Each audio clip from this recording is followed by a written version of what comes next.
Good morning, video games. Welcome to Filthy Casuals, a podcast about video games hosted by two very kind and extremely knowledgeable boys. Thank you very much for joining us. My name is Tommy Dasilo, and with me, as always...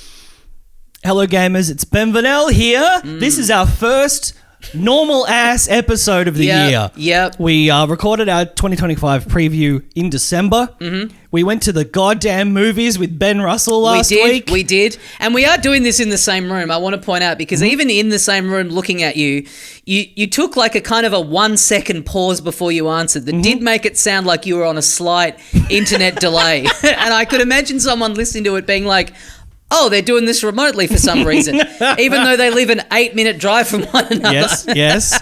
Well, you can watch the video on YouTube and you can see us in person, pending it not failing like it has done before. It has done before. We're still, we're figuring this out. Previously, we were recording remotely with Knox while he was in the UK, and then we had a little studio set up before that where we kind of figured it all out, and we, we're back to figuring it all out. Sometimes we'll be at my house, sometimes we'll be at your house, so there's not that same consistency, but we're getting there. It's coming along. This setup looks all right. I think it looks great. Yeah.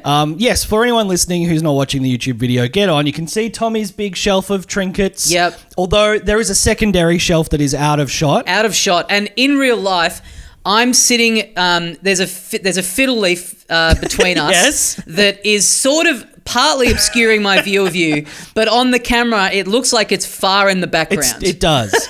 It's smaller than it is than it appears, and it's really leaning in. Yeah, it wants to be part of the show. It does want to be part of the show.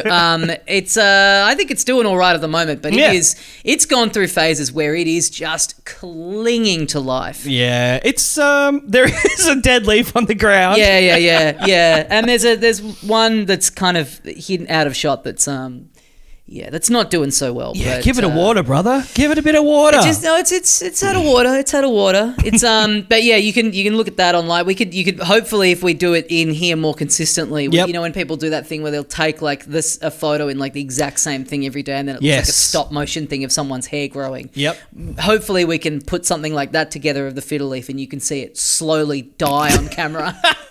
Or let's be optimistic, grow bigger and bigger and bigger. Yeah, well, I don't know. This is so boring. I don't know if you've seen the one in our living room recently, but that's the one that used to be at my old apartment when I lived alone. Right. And when I got together with Lauren, I was basically looking at it going, what do you do with a dead plant? Like, where do you put it? It feels weird to put it in the bin. Yep. Do you go and like bury it at the park? Like, I literally don't know. Yes. And she took it on as a, it was a real I can fix him moment. That is metaphorical. She didn't bother fixing me. And I'm still flopping around here just failing. Dropping leaves left, right and centre. But man, that fiddle leaf in the living room, it's too big. It is absolutely thriving. I mean, I could literally talk about this for an hour. Yeah. Because I love plants and I have a lot of indoor plants. But should we talk about video games? Maybe. May I very quickly just wedge in a quick plug for a new podcast I'm doing? Yes, you may. That I haven't mentioned on here yet. Yeah. It's called How to Do Everything. It's me attempting to assemble a complete guide to the human experience, chatting with different guests every week about things that they've learned how to do and things that they've always known how to do. It's basically just an excuse for a jumping off point for a nice chat with people who I think are funny and interesting and talented and have some sort of wisdom to impart. It's not always going to be big things like how to build a shelf. A lot of it's like quite granular, how to like ghost a party and things of that nature. But there's 3 episodes up now.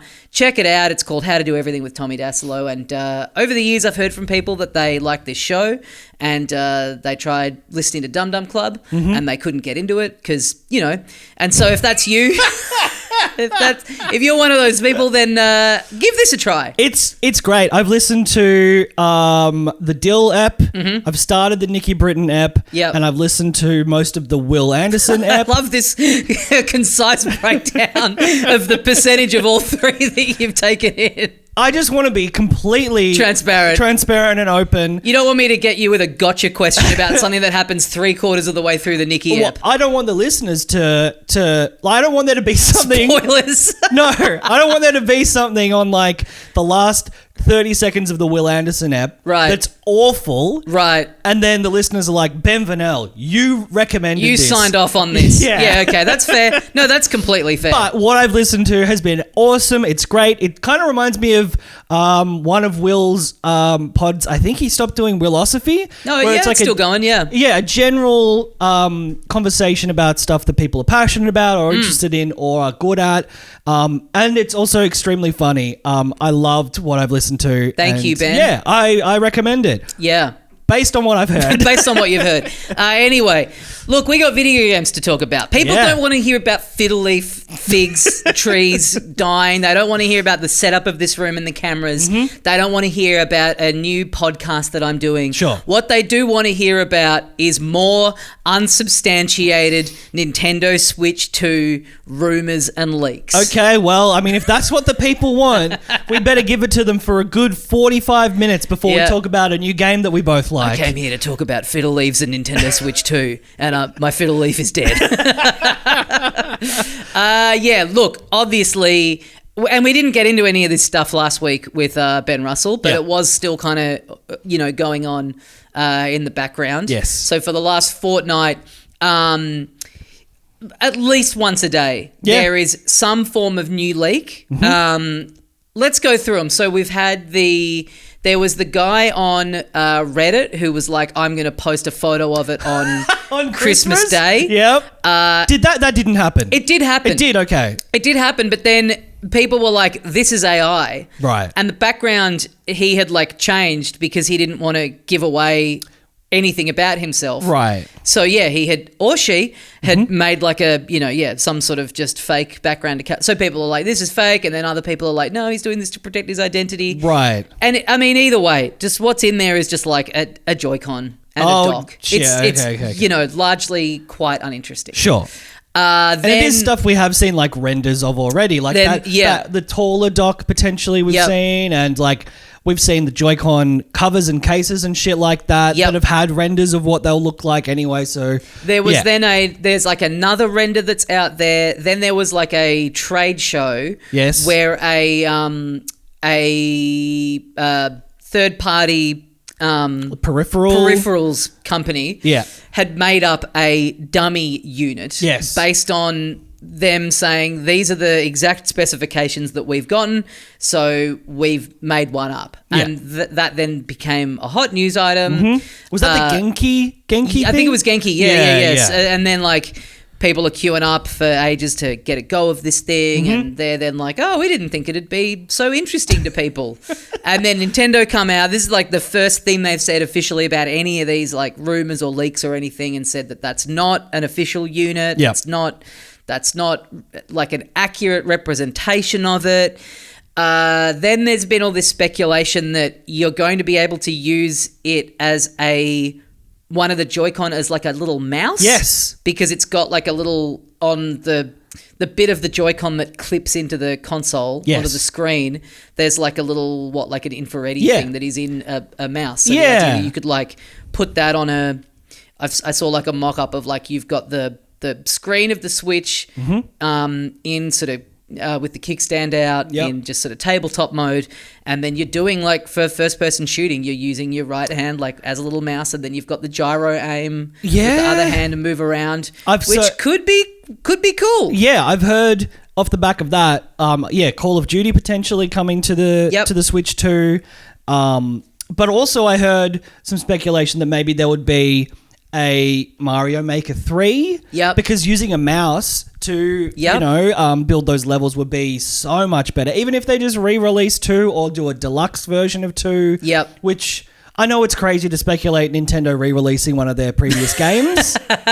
But I feel 2 is such a complete package. Well, and the other thing is, they have said that there will be backwards compatibility with the Switch 1 library. So at the very least, a patch for Mario Maker 2 that lets you use a mouse. Things that would be cool. Bringing back Mario Paint. That would be sick. Could be cool. Some sort of Mario-based, art program that's not just making the games. But, I mean, the other side of the coin is, of course, the HD Rumble and all the sorts of things that are in the Joy-Con, and a lot of the stuff that Nintendo put into their consoles that literally never gets utilized, even by them in first-party games, makes it hard to really... yes, the implications of having a little mouse potentially as a controller are cool, but it does rely on developers actually putting that functionality into the games. Yeah, because, I mean, like, the best thing about the Switch for 99% of people has always been its portability. Yep. And it's a real bedtime, laying in bed, playing games. You're not using a mouse. You're not using a mouse on the fucking bus. I like the option. I am one of the few people... Anytime this comes up on Kane and Rince, the video games podcast that I listen to, everyone on the panel hates it. Yeah, I quite like the gyro aiming thing. Right. You've always been a big gyro fan. Yeah, because was it in the Wii U controller as well? The gamepad had a bit of it. I don't like the waggle. I don't like having to use it for everything. Right. But I like using it for aiming and shooting things to just give yourself that. Using the stick for most of it and then just the gyro for that slight little, if you use the stick, you're going to probably overcorrect and go too far. Sure. Just that little twitch thing. I actually find it helps. It gives you that little bit more precision. No, that's fair enough. So I kind of like stuff like that, but it is totally, it's an optional thing when you're at the TV with the Pro Controller. I like stuff like that if you're tapped in and you want to use it, you can, but also, yes, you can play it handheld in bed and still get basically the same experience. Because I feel like the Switch's Joy-Con had an infrared sensor on them as well. There was that 1-2 Switch game where it was like, if you cover how many it fingers am I holding up or whatever. You could see stuff like that, which again never got used. Exactly, so who knows? It's I'm sure that could have been a mouse. If that's so funny, if people are like, oh my God, it's going to have this in it, look at this, and it's just something that's always been in the Joy-Con. Right. That people just didn't notice because they tapped out on it so quickly. Yeah, so then also... Then a photo of the entire motherboard leaked. Yes. I think we mentioned that last week. That had come out by then, which is absolutely insane. It's not something that the regular consumer would give a fuck about. Yep. It's like, well, yeah, okay, that's a motherboard. Yep. It's a green thing with a bunch of chips and fucking... And I don't know, can you even... I guess Transformers on it. There is a certain person that would be able to look at that and work out, the specs of it and everything based on that, maybe, but only, I think only if all the everything's plugged into it, right? If the RAM is actually plugged in, if all the devices are, So there was that, and then there's been, as you say, a bunch of software leaks. So Call of Duty, Halo, the Master Chief Collection, apparently coming out on this thing. Square are apparently going to bring Final Fantasy Remake and Rebirth over, which would be absolutely awesome. I think I've seen Atlas talking about wanting to bring Metaphor Refantasio over to it. These are a lot of companies that were... that did not do much on the Switch, or at the very least it took them a little while to, get around to it. Yeah. And obviously if this console is going to sell to the numbers that the Switch 1 did, and there's been all these cases where Square, for example, being unhappy with the numbers that Final Fantasy Rebirth did, well then, you got to get in on the ground floor of this thing that's potentially going to have a huge install base and start to put your games on there early instead of trying to catch up mid-generation when it becomes clear that it's a success. Yeah, I mean, there's been a lot of speculation about the first-party launch games as well. A lot of people thinking that a Mario Kart, probably... Mario Kart as a day one launch game seems to be the thing, and then there's been talk of later in the year a 3D Mario game. That I will say that is the impressive thing, that everything about the console has leaked. Literally everything. Yes. The tech specs are out there now too, which we can talk about in a sec. But the fact that still the software has not leaked in any way, beyond people going, oh yeah, there's going to be a Mario Kart day one, which people are, putting out there as if that's a fact that they've heard. But that's just an extremely educated guess. Anyone could look at it and go that's surely what they'll do. Yeah. I think, everyone's reporting that as rumor at best. Yeah. But we don't know anything about what that game is and what it looks like, and same with the 3D Mario and any other things they're talking about. So yeah, it is interesting that for everything that's come out about, because it is interesting that so much of this was peripheral manufacturers. Yeah. And I read some speculation online that maybe it was something like they were going to announce this earlier, and so these companies all had NDAs up until a certain date. Oh, sure. And then they just ended up going like, hey, we're just, and also them having the timings of when they're going to release stuff and when they've got to start putting stuff out. Well, that's like, it. Well, if you've been able to manufacture this stuff and it's sitting there ready to go, why wouldn't you promote it as soon as you could, right? Like, yeah, because there was all that talk about how they bumped back the announcement and the launch because they wanted a little more time to polish the games, and so that would make sense that the third parties were on a timeline that then shifted, but for them it's like, well, no, we've got all this stuff locked in. The factories are all lined up and everything. We've never been able to like promote this stuff before a console launches. Yeah. Why don't we get ahead of it? Yeah. That makes a lot of sense. And so I think that's basically... Oh, well then, of course. So we're doing this on Thursday morning. The big rumor this week is that announcement is coming Friday our time. Yes. That's been reported on by a leaker who... has a track record. People seem to trust this guy. That's then been verified by a couple of other websites that are pretty notable.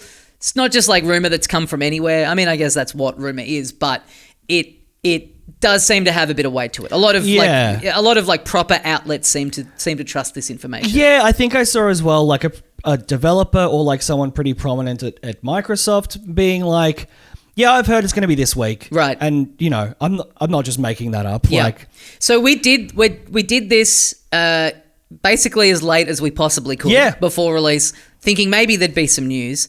And what we're thinking is if this does come out tomorrow, then we'll hop on and we'll do an emergency ep where we cover the announcement, because this is very frustrating to me. The rumor about the announcement video is that it is purely hardware focused, just showing off the damn thing. Maybe some little kind of, very similar to the first Switch reveal, which was just focusing on the concept of people playing it on the go, with some like quick grabs of stuff on the screen. That was where we, saw like, oh, Skyrim's going to be on this thing. Stuff like that. And then a proper software presentation in February, which does kind of feel a bit like at this point, I mean...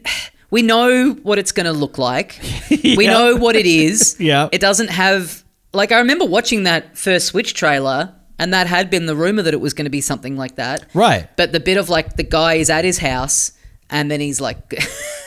Remember the first thing they show of it is, like, he's playing Zelda, and then his dog wants to go for a walk, so he's like, fucking hell, all right, and he takes the Switch. Now, I take my Switch a lot of places. It's never kind of popped into my mind, oh, yeah, I'll take this while I take the dog for a walk. Yeah. I'm going to play it one-handed. Yeah. A guy on the plane is like, he comes in like near the end of the... That's like one of the last examples they show of it. It's like, no, that's the main one. Yeah. Yeah, or that sad guy on the bus. Remember him from like an ad 7 years into the Switch? Yeah, sad guy on the bus. And then they had, in that same trailer, they've got like a bunch of guys playing basketball. And then they sit around a table next to the basketball court playing basketball on the Switch. Yes. That's never happened. No, that's never happened. No one in bed. No one in bed with their headphones on while their fiance watches Below Deck at full volume next to them on the laptop. Because the other one was like a house party in that first trailer. The house party, no one's playing this. Oh, that's a fucking weird person playing their Switch in the corner at a house party. Oh, did anyone do this, and how quickly could we do this as a follow-up to when the announce does drop? The actual use cases. The toilet. Sure. The on the couch in handheld mode while the TV is right there. Yes.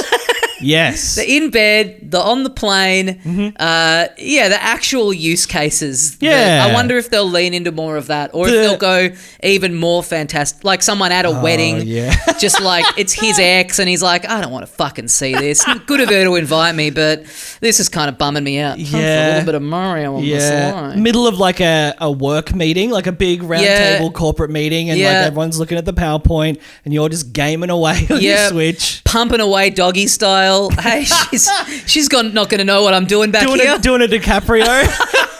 Getting DiCaprio to do it. Busting out the noise-cancelling headphones for a bit of Splatoon. Yes. Yeah, okay. Yeah. We got to do the episode Yep. straight after the announcement drops, and then we've also got to back it up and very quickly do our parody video. Yeah. POV. You're actually using the Nintendo Switch 2. You're not just an actor in the announcement ad. Yeah, and if anyone has any contacts with Leonardo, please reach out. We'd love to speak to him. Yeah. And so like at this point, just seeing the reveal of like, oh, you can take it on the go. Like it's it's easy to forget how when the Switch 1 got announced, it was like, oh, holy shit. This is the idea of being able to have these like fully fledged games, pick it up, and the idea that it just resumed as well. I remember being so like insane in the ad. Like I think it had been rumored, but it seemed like it'd be a thing where, oh, maybe it's like some sort of cloud thing and you can then stream it on your iPad and there'll be like a bit of a delay. You'll have to like save, and then when you pick up on the second device, it'll have to, but it being like seamless. It's all running off the one thing. Yeah. It was like, whoa, this is cool. It's sick, yeah. And so that side of it is gone. There seems to me at this stage to be no point in just focusing on the console without also going, here's what you're playing on it. That's what's interesting. Yeah, because it's not like the broad Nintendo Switch audience, which is massive. Like that was the thing. That was the other thing we sort of like really commented on at the time. It reconnected a lot of millennial age people with gaming. Yeah. Like a lot of people had been like, I'm not buying a PS4. That's, $700 or whatever. I don't know what's like a lot of us grew up on Nintendo games. Yeah. And it really got people back into it in a big way. Yeah. And I think like at this point, even the concept of the Switch, even like the man on the street knows what that is now. Like people know what it is even if they don't have one. I think it's become, because it's just sold so well. Yeah. So it's not this thing where you need to reintroduce people to the concept. So I don't know. I mean, I'm most looking forward to getting a little glimpse of the screens and seeing what we're playing on this thing. That is the big thing, and I do think that, I mean, there is part of me that I do love the way they dig their heels in and they go, this is how it's going to happen. Yep. I think there's something to be really admired about that in a lot of ways. Yeah. But then this does also seem to be a point where I don't really know what the benefit is, and after waiting so long, I don't then want to wait another, because I remember after that first Switch trailer poring over the tiny little bits of, because there was, there were bits of Mario Kart 8 in there. Yes. But they didn't say what any of these games were or what they were called or anything. So it was like, oh, that looks the same and that is the same track. But, and then there was like a battle mode in there. Battle mode wasn't in it on the Wii U. Is this a new one, or is this just the old one with a bit of stuff added? And the little tiny bits that we saw of Mario Odyssey was like, where's this set? What's going on? I kind of like the obsessive poring over just a second of footage of these new games. Yeah. Which I don't want to, I don't have it in me. I think that'll be what happens. I think, the other thing that I was going to mention about the Nintendo Switch audience is that they're not obsessed with tech specs. Yes. They're not going to be like, oh, wow, there's an infrared thing that's a mouse. Oh, there's this much RAM. It's this kind of, SSD hard. Like, that's not really going to appeal to the broad audience. Oh yeah. Nor would Nintendo, I think, probably focus on that. No. So what is going to be in this announcement video? Hey, it's the same as the Switch, but better for some reason. I guess they'll lean into the backwards compatibility. Sure. And I mean, maybe they'll be thinking about this in terms of like people who didn't go in on the Switch yet, like trying to pick up some last minute. I don't know. Yeah, it's kind of hard to know like what is going to be the leading focus of it. Maybe the Virtual Console, all that stuff carrying over. I think maybe will be the thing that they lean into. You know what? I could see it being like a lot of day one patches for some of the bigger Switch 1 games, all running better on it. Yep. So I think that's the thing that they're going to really want to focus on is, yes, maybe you've had a Switch 1 for not all that long. Right. But everything carries over and a lot of this stuff is going to look and run a little bit better. So yeah, maybe that. But again, that's not the sort of stuff they tend to focus on.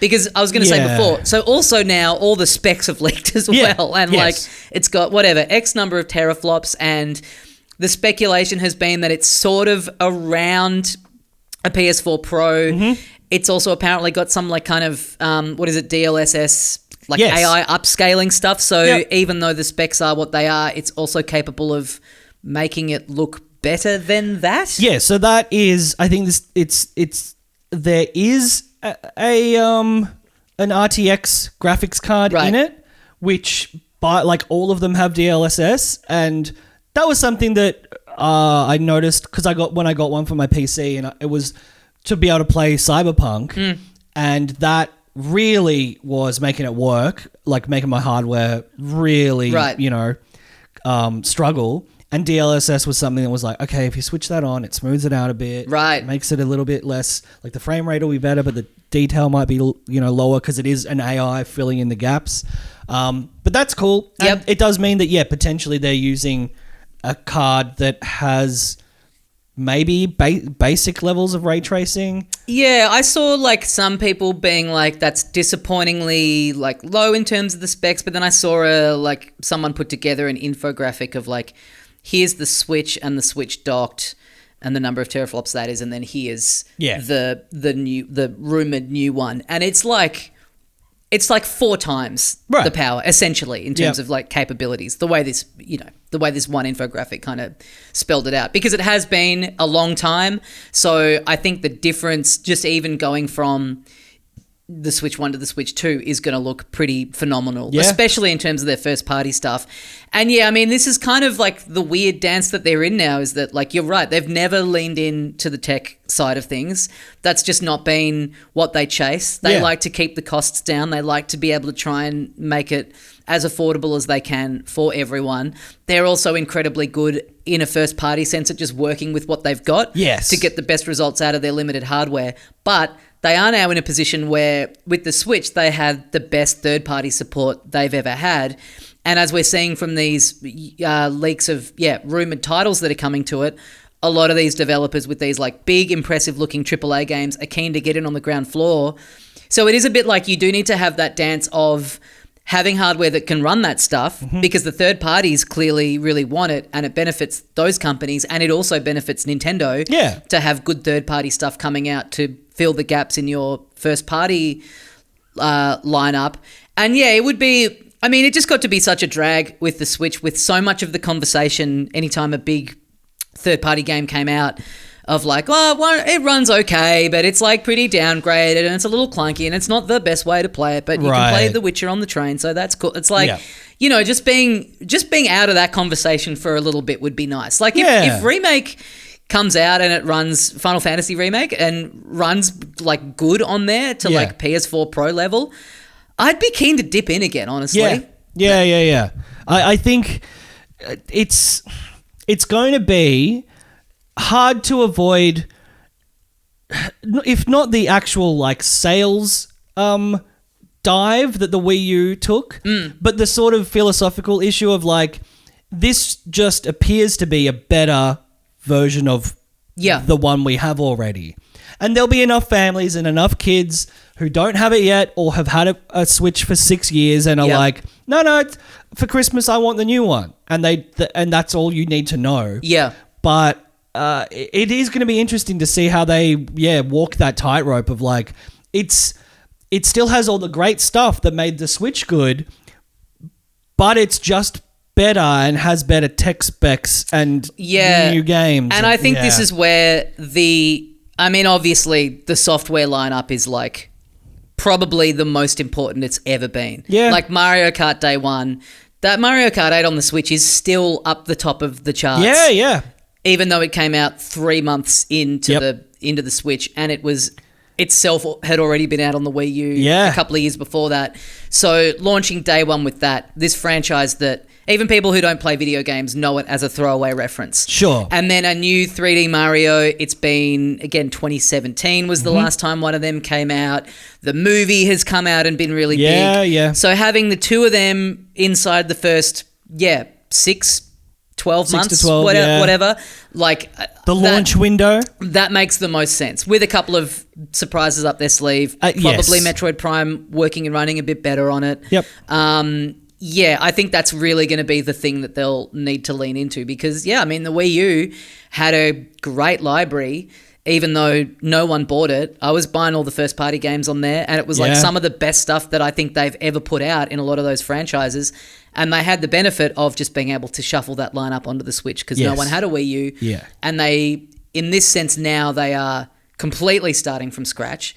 They don't have the benefit of like a cross-platform Breath of the Wild being ready to go to sort of launch as like a de facto launch game. Yep. Everything that was on the Switch one is backwards compatible. With the so it's not like you need. You can't really re-release all this stuff. So it makes a lot of sense when you hear that they pushed it back to get that first like 9 months worth of games, like needing a bit more time to get them cooking because you can't. You can't announce and launch this thing and then be like, oh, by the way, the 3D Mario is like 5 months delayed. Yes. Within the first year. And I guess that is the thing. The main thing is a aunt, a grandparent, a mum, a dad is going to walk into a JB Hi-Fi or a Best Buy. Yep. Or a Walmart. Or for a our Tesco. international listeners. No, not Greg's. Yeah. Marks and Spencer. Yes. Yeah, is that one? That's the one. Are they just clothes or are they everything? No, they're everything. They're a department store. I got lunch there. Oh, really? Yeah. Well done. Thank you. In what's the big Japanese department store? Bic Camera? Maybe. Yodobashi? You know what I love about being in like a Japanese equivalent of a JB Hi-Fi? You're walking through there and then obviously because of how they do things over there, there's just a toilet section. Ah, yes. I got to bring back I love that. A fucking bidet with me. Just looking for a blender and maybe a DVD or a TV and a video game and then just a toot just next to you. It's the most advanced toilet in the world. Yeah, I always have a moment where I'm like, oh, fuck, I'm in the wrong shot. Oh, no, hang on. Anyway, what was the point of that? A relative just being in a department store. Yeah. Walking in and seeing a big pyramid of the boxes of the new Nintendo Switch that says Mario Kart 9 only available on Switch 2. So yes, that is also the big thing. Like, okay, I got to buy this one for my little bubby. Yep. My little grandchild or my little son. That is the big thing that I'm keen to know is that I hope that the new stuff that is coming out on this, I hope that it is not, I hope they don't do the cross-gen stuff. Sure. Because it would I don't know how they'd get it. I could see maybe the odd thing, but I do think like, the new Mario Kart, if you want people to buy this thing, you just do have to go, sorry. I don't know, maybe Metroid Prime 4 because it's been in development for so long and because they have announced it already, maybe it is going to be cross-gen, but and that's the other thing about this being like basically only at PS4 Pro level, allegedly, is that I mean, there's very few things that come out that are PS5 exclusive, so it doesn't really feel like it's too far behind. I mean, it technically, by that measure, it could play God of War Ragnarok, which is one of the biggest AAAs of the last couple of years. So it doesn't really feel like it's too out of step with what's going on that. No, that's the thing. It doesn't strike me at all as unreasonable that the Square Final Fantasy rumors are circling around. It's like, Final Fantasy Remake was released on the PS4. Yeah. So it should be able to play most it's 5 Sony years old games. now. And so it's I guess we'll know that we'll know potentially by the time in this 24 episode hours. Is out. Yeah. I mean, that's the thing I've only just thought of then. If that first year or so window of games is cross-gen, previous gen compatible, that would be because I mean I want to see him cook. I want to see him cook with this new hardware. Yeah. Push it as far as it can go with a 3D like open world Mario. I don't want it to be just like, oh, the resolution's like slightly better. I mean, think about the difficulties people like developers had optimizing games for the Xbox Series S versus X. And that's the same generation. Like we're talking like the difference, like you said, between the Switch and its successor, which it may not be called the Switch 2. It may be called something crazy. It could be called the Super Switch. Yep. It could have a new name entirely. Yep. It's like 4 times as powerful. So that would be an incredibly difficult task to get a game to run on both. To get a game to run across 2 sets of hardware that are 8 years apart. Right. By the time this thing comes out. Yeah. So it would be surprising if that happened, and it would be disappointing. So hopefully it doesn't. But it's exciting. I mean,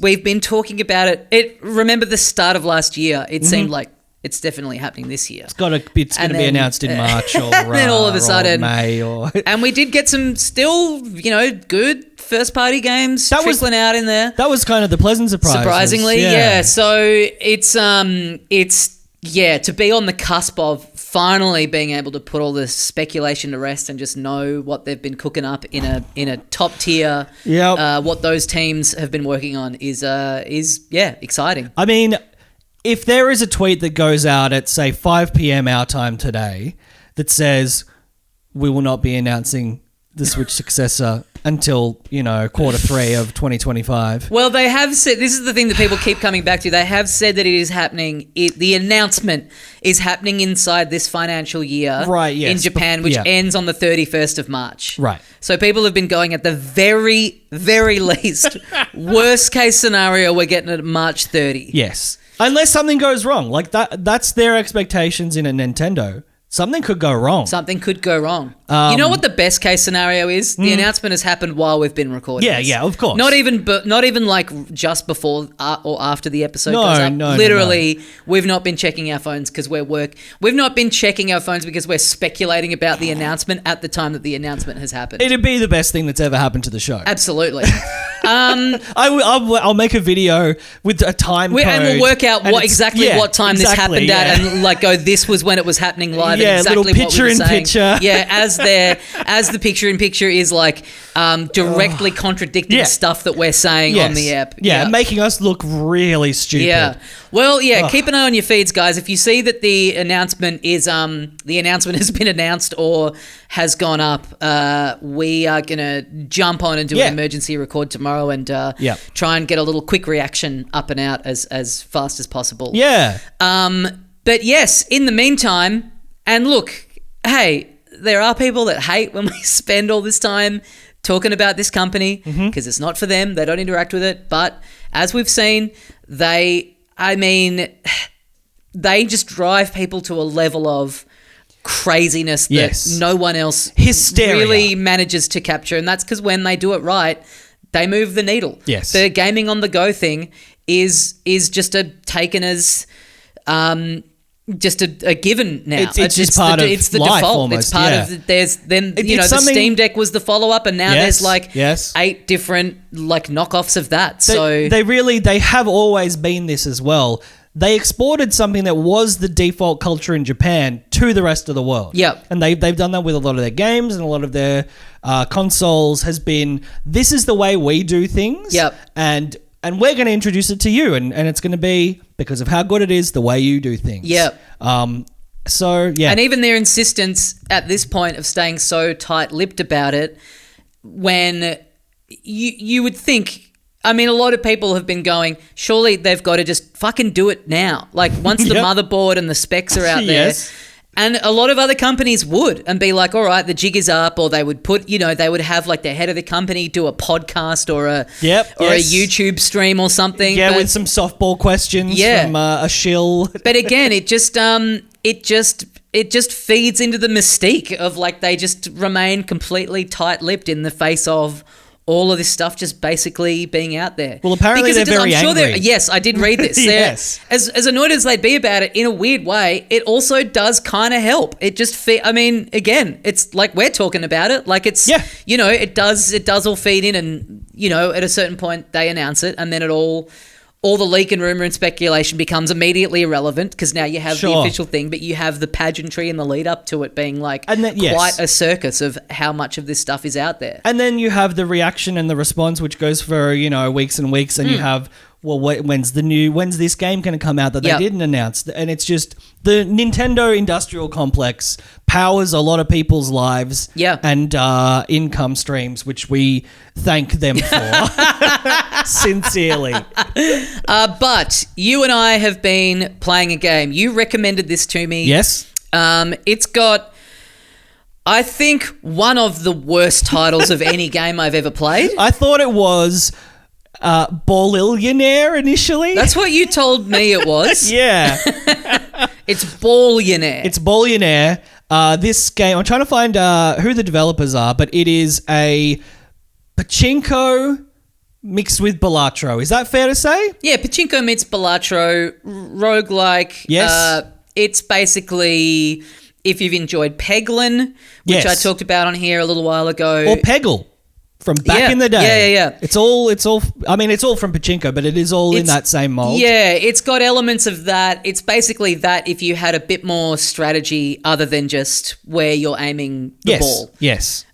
So it's got a pretty immediately, I guess, captivating presentation. Yeah, I think so. It's very cartoony. It's a bit like Ollie World sort of style, almost like that level of cartoony. Reminds me of a game that I think only you and I and maybe two other people played or ever talked about, Cards of Darkness. Oh, yeah. The mobile game that was, illustrated or created by... Yeah, Pendleton Ward, Pendleton Ward. Adventure Time creator, did all the art design for it. But yeah, kind of similar to that. Yeah. There was also a weird pool game.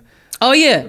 What was that called? Yeah. A couple of years ago. Yeah. I feel like it was... Yeah, anyway. What was that called? Anyway. Along those lines of that game that we don't know the name of. So basically, you're doing like a Pachinko thing where you're dropping a little ball and it's bouncing off little pegs and earning certain amounts of money for every peg that it hits. Yep. You've got a negligible amount of money, though. Yeah, to start with. Yeah. And you've got like a target of amount of money that you have to hit in, let's say, 5 drops. Yep. And after each drop, you get given a random peg that you can place on the board. Yep. You can put it wherever you want, and they all have different effects. Like, for example, some of them might spawn other balls. Some of them might earn more money if they're hit from underneath. Some of them might bounce the ball. Some of them might teleport it. Yep. Some of them might hold on to the ball up until it reaches a certain amount of balls and then explode with double the amount of balls and earn you a certain amount of money, all that sort of stuff. You've got re-rolls that you can do, so you can get a whole different set of options, which then there are certain pegs that have different effects that happen if you use a re-roll. So maybe you're doing it strategically to trigger some of them. And yeah, you'll have, I think it's at the end, maybe one at the start of the game and then one every time you end. They call them tributes. Yep. It's very similar to in Balatro, what is it called? The blind. The blind. Yeah, the yeah. blind. Yeah. It's very similar sort of situation with those. In fact, the entire structure is very similar to Balatro's, where at the end of each game you'll get a certain bonus, and at the end of each blind you'll get a bigger thing or a permanent buff. Yep. And you're also, similarly to Balatro, the way to do really well at it is the pegs that you're putting on the board are like the jokers, where you're wanting to get as many of them kind of setting each other off in different ways as possible. So it's I would say it's not very immediate in the same way, or certainly for me, in the same way that Balatro was, and a lot of these games tend to be. I don't think it does the best job of tutorializing you. And it doesn't, it sort of doesn't do that thing. I don't quite know how they make this work, but a lot of times these games, they'll sort of let you have a first round where you just really let it rip. Yes. You get really far. You have like a really, really mad run. Yeah. Maybe it sort of is feeding you kind of better stuff for your first playthrough, and it's also sort of showing you how to do stuff. So you really do feel like, oh, wow, I'm great at this. And it gives you a little taste of being able to get up to that higher level. I didn't really have this experience with this. My first maybe 2 runs, I was still just, the ball was kind of dropping through, and I was like, this is okay. And then on my 3rd round, I just got into that sweet flow state where I had I would drop the ball and then immediately 18 other things would be triggering, and things are hitting. There's things that you can get that'll kind of fly you across the screen. And then there's things where if you hit the bottom, you'll bounce back up. Yep. And once you've got all of them going, then it's like, okay, I get it now. Yeah, I played it for 7 hours on the first day I played it. But I did have, I think, a couple of initial runs where I was like, oh, this is fun, and I really like the style, and the music's kind of cool, and I just conceptually, I think this is a really good idea, but I'm not really getting this huge rush of like yeah. And then it just like it clicks in at a certain point because I think it has a tiny tutorial that comes up like every single time you launch the game for the first time, like, right? Like just on that day or whatever. Yep. Where it's like this is this guy. He's the head boss of the first batch of levels. You got to beat him by getting more money than the tribute asks you to every time, and then that's kind of it. There is tool tips. You can hover over every single like trigger and ball and fucking buff and all that. Yeah. But it doesn't. There's nothing that specifically pushes you in that direction. Yeah. And so you have to, I think, by pure chance, figure out by yourself a couple of things that interact well, and go, it's all about the synergy, right? Because like there will be, and so there are multiple, what would you call them? Boards, I guess, backgrounds. Yes, so that's the thing. I don't think they're any good except for the main one. It doesn't. It also doesn't really, that main menu screen where you're kind of choosing.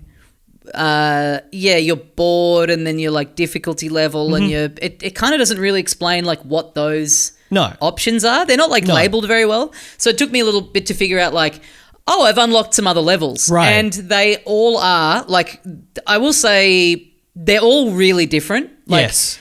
Yeah, at the point that true. I'd gotten to with the pyramid one where I'm like, okay, I've got a bit of a handle on where to place stuff here for maximum efficiency. And it just is a matter of like, I think playing them all a lot too. So then I've only played the two of the other ones are a slot machine. Yep. Where the board is divided into like 3 sections. You get 1 ball for each section. There's also like a little slot machine thing happens at the start of each round that gives you a little bonus at the start of each drop, And that one I had a lot of fun with because you're kind of getting your little clusters going in one section on one side and making sure, this will be the area where I focus on getting the little coin things going on. I had a really good run where you can spawn, because you can spawn like different types of balls as well. So like a fireball that's then you can put a candle that if it gets hit by a fireball, it's going to light and give a multiplier to everything around it. Yeah. All that kind of stuff. You get water balls where if a water ball bounces off a pumpkin, then it will double the size of the pumpkin and double the bonus for the next drop.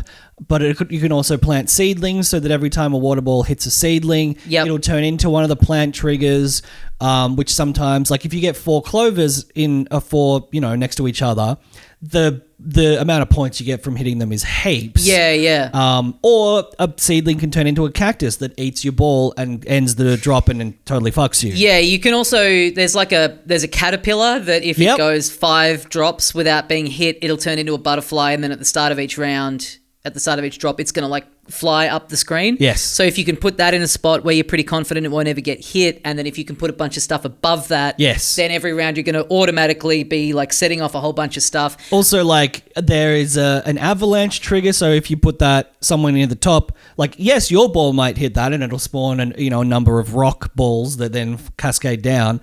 But if you put the butterfly directly below that, then every single round or drop, the butterfly will hit the avalanche trigger, and then it's all about setting up those loops. I had a sweet thing going where I had, so on the slot machine bit, I had a little cluster where I had heaps of coin ball, heaps of things that would trigger coin balls almost every round. Yep. And then basically the bit where they would all get funneled down to, I then had, there's a piggy bank that you can get, that for every coin ball that goes in it, it automatically earns you, I think it's like $800 every drop. And so I had that on a multiplier and I had a fuckload of coin balls going into it. God. So I just had this one bit of the screen that was like, by the end it was like guaranteed each drop $30K going into the skyrocket immediately, which was awesome. Yeah. And so I liked the slot machine for like, I had that little area. I was like, okay, now that's pumping. Meanwhile, on the other side, I've sort of done nothing over here. So okay, let me think about some things that I could sort of start to. So I liked it for that one, and then there's a fishing one. Again is like, so the ball will drop from it's like on a fishing boat, so it'll drop from a different part of the top of the screen each time. So you can't rely on the consistency of like, oh, I'll put this here, and then that's going to get hit at the start of every drop. But because it moves across the screen as well, Yep. it kind of means that you get more of a potential spread of it triggering things horizontally. And then it gets to the bottom and it goes back up. Yeah, yeah. So that one I had a lot of fun. I was trying to just make this like cluster of a lot of different things in the middle where you have certain ones that if you've got a group of them near, there's like a tomato that if you pick it up, it is a tomato. Yep. If you pick it up, it kind of follows you as a carrier ball. It's worth 200, but that multiplies for every tomato that's near it in a cluster. Yeah, yeah. So I just tried to make this like big field like minimum it would grab like 3 of them on the way through. And just, I do like that the different boards do open it up to having to play it in a completely different way. And it almost seems like it's more like getting you to focus on the different types of stuff that you can find to then take back into the pyramid, which is kind of the default one. Yeah. But I like that they're all so different. Like the thing with Peglin, like you just kind of get different layouts that change it a bit, but not a great deal. This does almost feel like it's a different game. Like the fishing one, the physics of it are completely different. Yes. So it's like a whole different game, and the slot machine getting 3. So, and it also does open it up to like DLC packs where you could have whatever. You could have so much different stuff in there. And so I don't know if you've noticed this, and again, I didn't notice it until I had built up like 40 of them.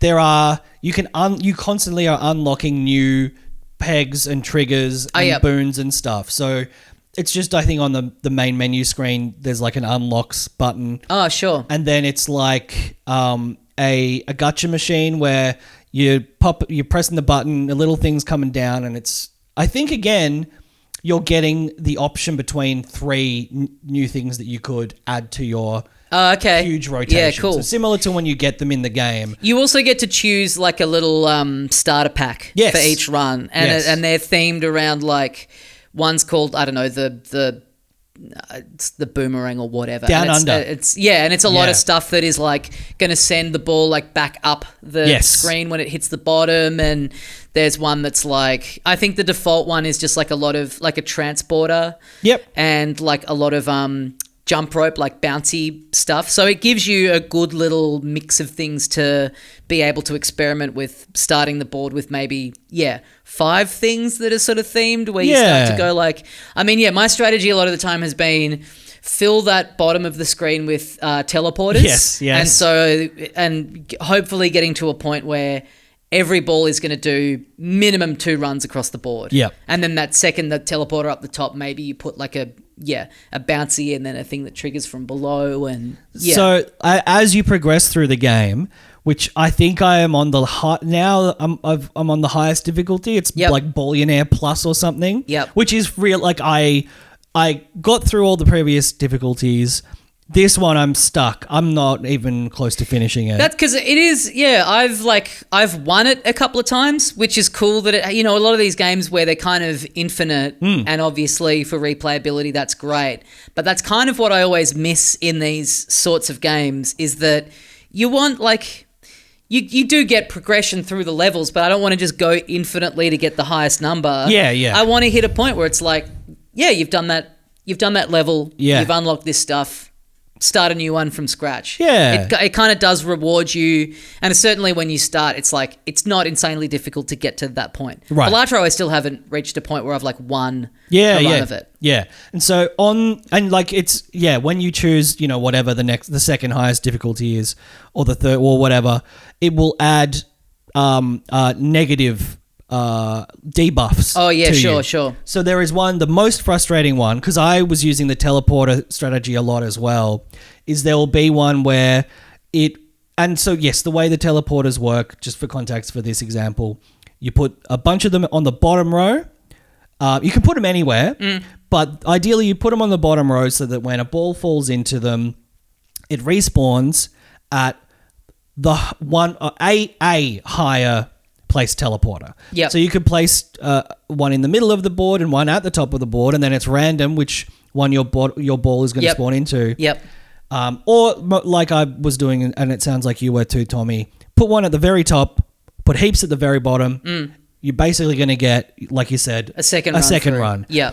There is a debuff where it will be like either 25% chance, 50% chance, or 75% chance that your ball will just spawn in any other random. Oh, brutal. So your ball hits the bottom, goes into a teleporter, spawns in one on the bottom row. If you've only got one up the top, then you need to have an entire row of them up the top, so then at least it's... No, because they could hit the top row and then spawn in the bottom row as well.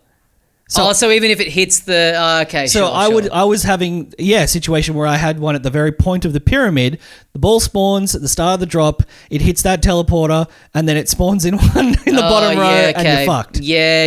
So it introduces these very frustrating debuffs that make it way harder. Again, to hit. like Balatro, where it's like no, like diamonds don't score you anything or whatever. Exactly. Yeah. So and it's a good way to tune the difficulty. Yeah. And some of the other debuffs will be like you have to place at the start of the game 4 or 6 little guys that do nothing. They're just witches' hats. They're just cones, and that you also can't place anything directly around them. So you're like, well, fuck, what? Yeah. You also get a limited number of you can remove stuff that you've placed up to a certain amount, and again, there are certain things that might get triggered if you do that. Yep. So maybe sometimes your strategy, again, Balatro, all these ones, like maybe destroying stuff is beneficial to you at a certain point. Yep. Not just like making room, because you do get into a situation where you're like, this is not... I will say, and I find this satisfying, but it is kind of funny where ideally you get to a point where you're like, I could not tell you what is happening right now. Like it's just chaos on the screen where you're like, the first time you put something down and that's happened, you're like, oh, cool, that really works. And then you're getting something that set that off, and it's like you hit that drop button and it's just pandemonium on the screen. Yes. And there's a little part of me where I'm like, this kind of feels unearned. The fact that I'm looking at this and I couldn't tell you any of what's actually happening and what I've done and why this is good does feel a little bit like I've just fluked it. Yes. But also that's kind of part of it. And like all the best games, again, not to keep bringing up Balatro, but Balatro has a lot of that because there is the strategy in this. It's probably got the most strategy of this kind of game. Yeah, because you're dictated by what you're being served up. But you do get a really generous number of rerolls for one, and you also do get the complete lay of the board of where stuff is going to go. Yes. If you're picking like a Joker in Balatro, again, you're at the mercy of what's coming up in those packs. Yep. But it's literally just pick this and then it'll work. Yes. This is like you can get one of the best pegs, and if you just put it in the wrong place where it's never going to end up being hit by a ball, like you still do have to have it gives you probably like the most amount of freedom you can get for a game like this that is like also largely random and physics based. Yeah. And yes, that's the only chance really comes down to which way is the ball going to bounce. Yeah. Which obviously is can be very random. Yeah. But even so, yes, like and we've talked a lot about sort of the interacting of triggers, but there are also ones where it's like if you put a pinball bumper in the top left corner and one in the top right corner, you're pretty much guaranteed that the ball's going to bounce into the board rather than out of it. Yep. If you put a mushroom at the bottom of the board and a ball hits it, it's going to bounce back up into the board. So you can, and like that is, I think, sort of their log line. That's the selling like point of the game is like create the ultimate Pachinko board. Yes. Where it's like, you can't lose, brother. Yeah, and you do start to learn pretty quickly. You'll look at a little pocket and you're like, stuff is always happening there. So that's all sort of sorted. Yep. Over here, though, I kind of got nothing. Yeah, anytime it bounces right, it's bouncing off the board. Yeah, this little thing over here that I put, it's not pulling its weight. It's never getting triggered. Nothing's ever happening with it. So why don't I put something here that's going to, auto-generate? Yep. Like you have a few that have like a set number of charges, so they've got like 5 turns worth in them, and every time you do a drop they trigger 5 balls. So it's like, all right, I'll put that there, and then you get ones that can extend the charges. So you put one of them there, and then you have a buff that every time you re-roll, charges get replenished. So then you're getting into a sweet little thing where you're like, I can keep this thing here basically forever. Yeah. If you get a generous amount of re-rolls, every time a new thing comes up, just hit it once or twice, and then that's also recharging the battery, which is then going to keep this in a little flow state. Yep. So now this little pocket is just like completely self-sufficient on this side, and the ball can do whatever it wants. It's good shit. It is really good shit. It's a fantastic game, and as like, yes, it sounds a bit derivative of like, like Balatro is the big one, but you know, there's a lot of it's a very roguelike model.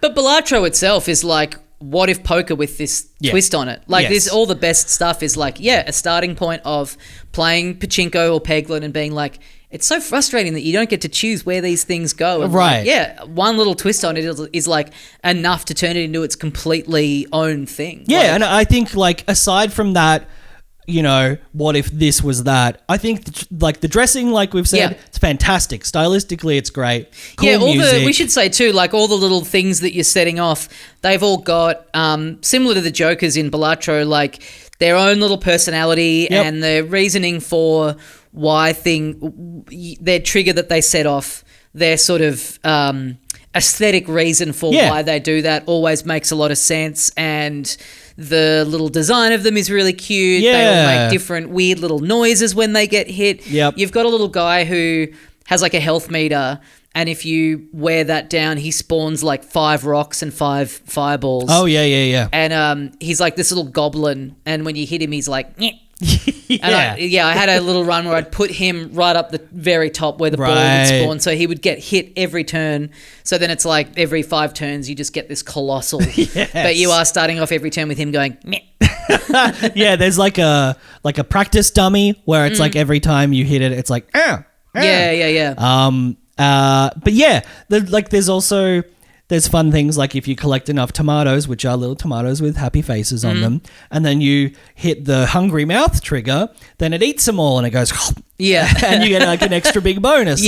And all of that is drawn really nicely and all the sound effects are really fun. So on top of it being like the most addictive form of Pachinko, more than the real one, because, you know, I feel a sense of ownership over my board. And real Pachinko, I don't know what's happening on it. No. I literally don't know what's happening. I think it's very similar to this, except it's all pre-programmed and it's all really loud and neon lights. And from reading the book Pachinko, most of them are rigged. Yes.